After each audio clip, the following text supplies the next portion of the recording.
падна. Това са въртенски, дето ги гледам всяка сутрин на огледалото. Тая моя хубост несравнима. Сега ще ти кажа на тебе. Виж ти, агент ли, красавец ли, падна ми в ръчичките ми, падна. После няма и да те просна, като те изтискам като пране непрано. Така сега. Така си се пада. Да види хубаво ли да мачкаш ти по-некрасивите от себе си. Дето цял живот го правиш. Ти си най-добрият, ти си съвършения, на ти сега се видиш ти най-хубаво гърдина мръсна. Това е. Сутам всички.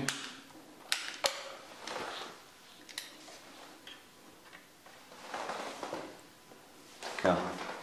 Всичко възможно направи. Така да. Да стоиш. Стоя, бе. Или ли ти успели да... Аз съм като гвардеец пред мавзолея. Пред президентството си. Точно така. Така. Окей. Светвам пак, да видим. Аз за парите знам, но не знаех, че точно тая. Тя е порета, тя е по... Много специфична.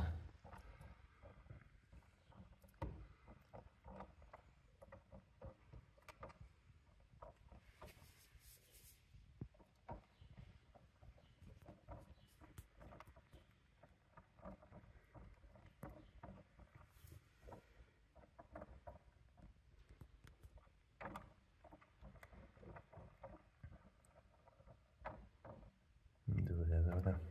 Аз съм си от всекъде. Абсолютно. Ще да махнем... Пурата. Не, първата добре. Очилата няма как. Добре. Понеже когато ти наглася фокуса на очите, всичко друго е много на безфокус. Ясно. А искаме повече лице да има. Четеме и за ходене. И за ходене. Така. Добре.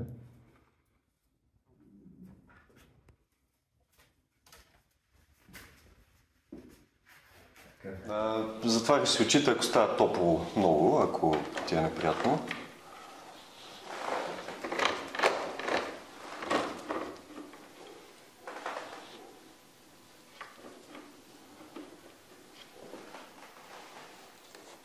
Това е като на солариум. Точно.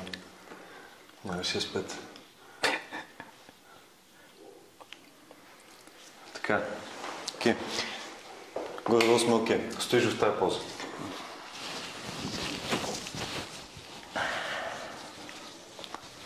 Така. Ще ги светна и ще ти боря 3-2-1 и тогава трябва да седиш да гледаш и да не мърдаш. Светвам. Готов ли си? Да. 3, 2, 1. Окей. Супер. Така.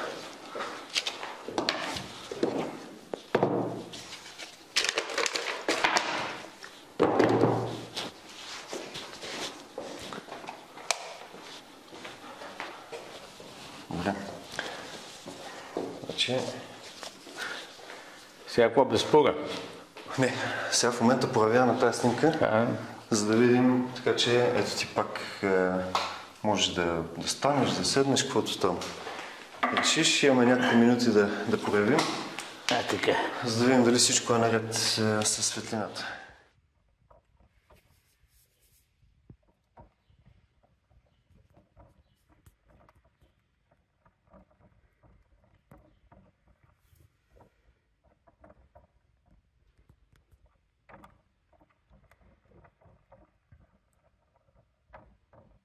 Добре. Аз съм си от всекъде. Абсолютно.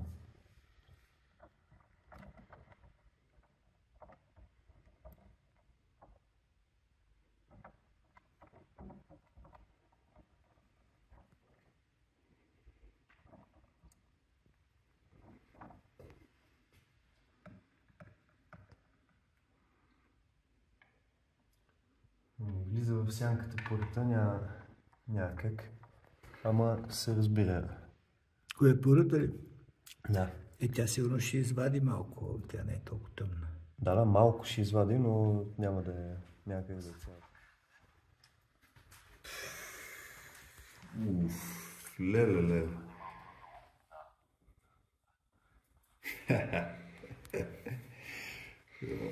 Тук за секунди фокусира само върху дима. Ако бях на това място, нямаше имам търпение да бе.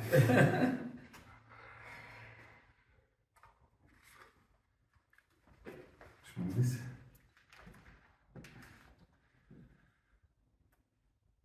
Се трябва да светна след малко. Вижте огънчето. Излезе да се види.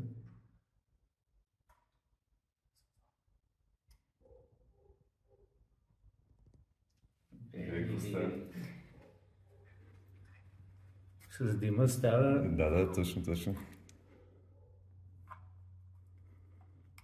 Така си казва всичко тук на това. Добра работа свършихме. Супер. Да видим сега последно какво сме направили. Да.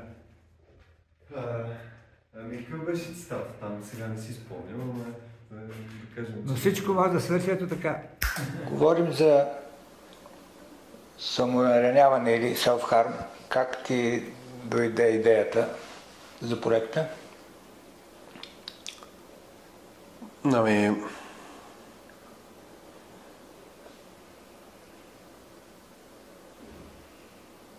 В един момент реших, че е дошло времето да направя серия от портрети.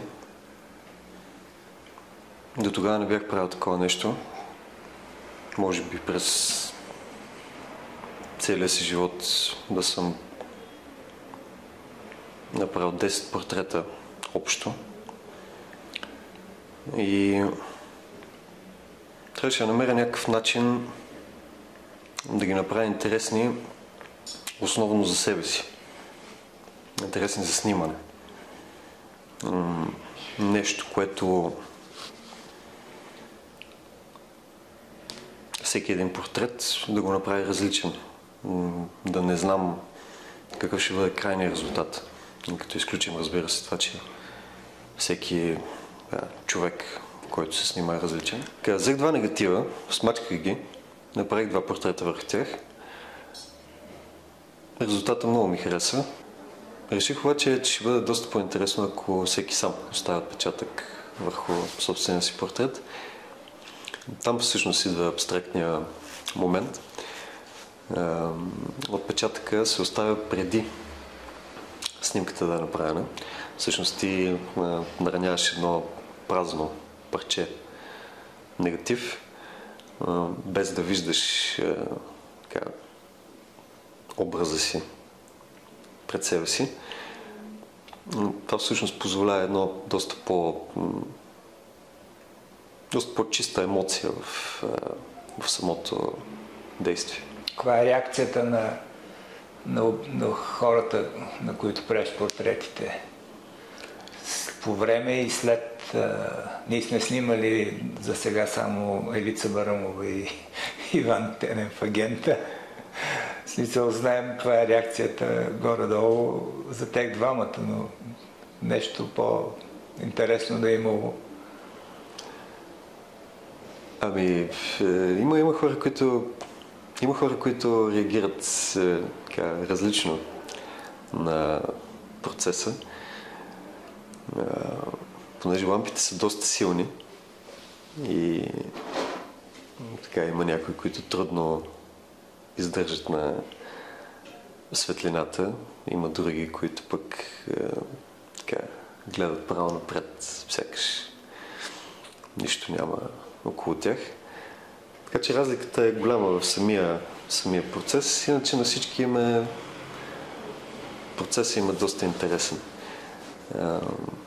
Най-малкото в момента, в днешно време, както всичко е дигитално, имайки допир до старите процеси, голямата камера, самия физически допир с негатива, след това проявяването. Доста интересно на всички. Нещо като аналогово селфи. Да. До някъде. Може да се каже. Само, че в което пипаш, буквално през ръцете ти минава целият процес. А по време на изложбата имаше много интересни реакции, защото влизаха всякакви хора. Няма някакъв определен таргет, който е бил насочен с реклами или с нещо такова, и беше достъпа на много широк кръг. Някои бяха впечатлени от това, което течеше на монитора отвън, защото особено нощно време беше много хубаво, понеже черно-белите образи всъщност изплуваха буквално от тъмното, когато не е осветена галерията. И аз най-много се изненадах от този човек, който прояви интерес към няколко от портретите на хора, които всъщност не познава.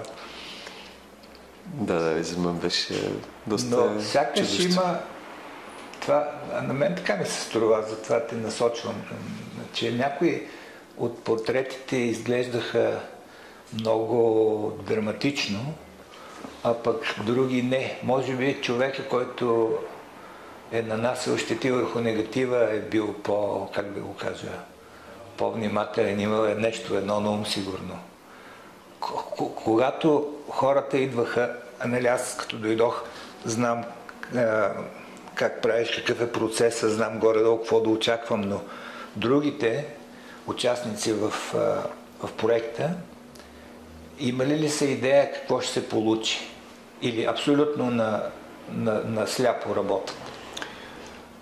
Показвал ли си им вече готови? На някои от хората, не на всички, от един момент нататък всъщност започнах да им показвам крайния резултат, за да всъщност портретите на хората, които са снимани до тогава, всъщност да знаят горе-долу за какво става въпрос. Но от това, което забелязах, нямаше особена разлика в това дали са видяли за какво става въпрос или не. По-скоро самия процес на снимане, силната светлина, мачкането на негатива, по-скоро това прави разликата при крайния резултат. В смисъл, дори някой да е имал нещо предвид предварително, като светнат 4-те прожектора срещу него, всичко това изчезва. Разбира се, може да е имал някой, който да е имал нещо на ум, но виждайки крайния резултат от всички портрети, по-скоро това не е фактор. Точно това е интересното в случая, че ти каквото и да си представиш предварително, цялото действие го извършиш на тъмно. На някои хора показвах крайния резултат, на други не, но при всички правих всичко възможно да знаят колкото е възможно по-малко за целия процес, за да може самото нараняване да е колкото се може по-чисто като експириенс. Работейки с голямоформатни негативи, за момента единствената опция да се увеличат те още повече е дигитално, чрез сканиране и след това печат. Така че следващата идея е, започнал съм, така да се каже, строежа на една наистина голямо форматна камера, която да избегне изцяло каквото е да било външна намеса. Целият процес... Да остане стриктно аналогов. Да, целият процес да се затвори напълно при мен от снимката до крайния крайния продукт.